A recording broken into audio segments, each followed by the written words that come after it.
ஒன்றும் பெரிய ரகசியம் பரமா இல்லைம்மா. எனக்கு எப்பப்போ உடம்பு முடியலையோ கொஞ்சம் சத்து இல்லாத மாதிரி அழுப்பாக டயர்டாக இருந்ததுன்னா நீ கொடுத்த அந்த சத்து மாவு இருக்குதுல்ல, இதை வந்து கரைச்சி கொதிக்க வச்சு உப்பு மோர் போட்டு சாப்பிட்டுட்டேன்னு வச்சுக்க, உடனே இம்மிடியேட் எனக்கு வந்து சத்து கிடைக்கும்.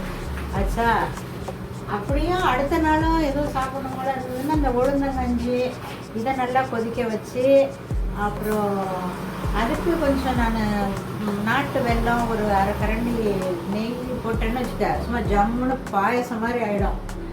அதை நான் செஞ்சு சாப்பிட்டேன்னாவே போதும். அடுத்த நேரம் வந்து என்னப்பா சமையல் பண்ணணும் அப்படின்னு நம்ம யோசனை பண்ணனேன்னு வச்சுக்க, வேறு உங்கள்கிட்ட இருந்து வாங்குற அந்த வேதா மாவு இருக்கு இல்லையா, இதை வச்சு இட்லி தோசை எல்லாம் பண்ணிக்கிட்டு வெரைட்டி இட்லி பொடியெல்லாம் வச்சுருக்கிற போல இருக்குது. அதில் ஏதோ வாங்கினது இருக்குதுல்ல, என்னென்ன வெரைட்டி இருக்குது உங்கள்கிட்ட இருந்து நான் வாங்கினேன்னா எள்ளு இட்லி பொடி, முருங்கைக்கீரை இட்லி பொடி, கருப்பு உளுந்து இட்லி பொடி, நார்மல் இட்லி பொடி, இந்த இதில் ஏதாவது ஒன்று வச்சுருப்பேம்மா. அது மாதிரி இந்த செக்கு எண்ணெய் நல்லெண்ணெயும் நீ உங்கள்கிட்ட இருந்து ஒன்று சிரமம் பார்க்காத வாங்கிட்டு போயிடுவேன். வாங்கிட்டு போய்ட்டு அதை கலந்து ஒரு தடவை சாப்பிட்டுட்டோம்னா அந்த நாள் முழுக்கும் எனக்கு ஃபுல்லு ரெஸ்ட்டு தான். ரெஸ்ட் ஆகிடும். என்னோடய எனர்ஜி லெவலும் அதே மாதிரி இருக்குமா. இன்னும் சில ஐட்டம் கூட நான் வந்து உங்கள்கிட்ட இருந்து அப்பப்போ வாங்கிட்டு போவேன். என்னென்னா அந்த நாவல் பொடி, அது சர்க்கரைக்கு, அப்புறமா பிரண்டை பொடி, அந்த கால் வீக்னஸ்ஸு, அந்த எலும்பு சக்தி, அதுக்கெல்லாம் கூட இங்கேருந்து தான் நான் வாங்கிட்டு போவேன். நாட்டு வெல்லமும் அப்பப்போ வாங்கிக்குவேன். இந்த மாதிரி ஹெல்த்தியாக இந்துப்பு வேறு வச்சுருக்குறேன். எனக்கு என்னவோ கடைக்கு வந்து பார்த்தா இந்த ஐட்டம் தான் இருக்குது, இந்த ஐட்டம் தான் இல்லைன்னு அவ்வளோ சீக்கிரம் என்னால் கண்டே பிடிக்க முடியல. எதை வாங்குறது எதை வாங்க வேணாம்னு கூட எனக்கு ஒரு கன்ஃபியூஷன் ஆகிடும்.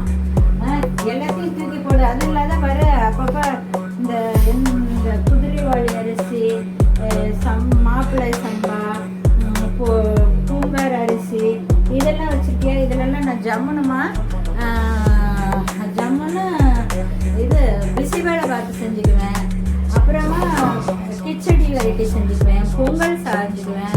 எதை வேணுமாலும் இன்னொரு சக்கரை பொங்கலும் செஞ்சுக்கலாம். இதெல்லாம் சாப்பிட்டு மேக்ஸிமம் ஒரு 5-6 days கண்டினியூஸாக எடுத்துக்கிட்டோன்னு வச்சுக்க, சத்து ஆட்டோமேட்டிக்காக வந்துடும். நாங்களும் உங்களை மாதிரி என்கண்டேஷன் ஆகிடுவோம். 10 இந்த மாதிரி முளைக்கட்டிய ராகி மாவுன்னு ஒன்று வச்சுருக்குறேன். அதை வந்து அடை மாதிரி தட்டிக்குவோம். ஈவன் வந்து வடை மாதிரியும் செஞ்சுக்கலாம். அது ஒரு சிமிலி உருண்டைன்னு இப்போல்லாம் யூடியூப்பில் பார்த்து நாங்களும் கற்றுக்கிட்டோம். அதே இதை வச்சு உருட்டி தள்ளிடுவோம்ப்பா. நிலக்கடலையும் வச்சுருக்குறேன்.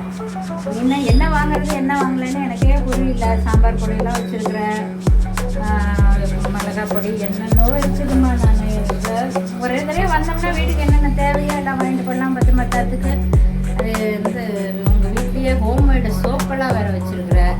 அதெல்லாம் ஒரு தடவை நானும் யூஸ் பண்ணி பார்த்தேன். மோரார்லஸ் மார்க்கெட்டிங்கில் அந்த வெள்ளைன்னு ஆயிடணும்னு சொல்லி போட்டிருக்காங்களே என்னென்னவோ கம்பெனிஸ், அது ஈக்குவலாக தான்மா இருக்குது. சிரமப்படாத நான் வாங்கி எடுத்துகிட்டு போய் நான் யூஸ் பண்ணுறேம்மா.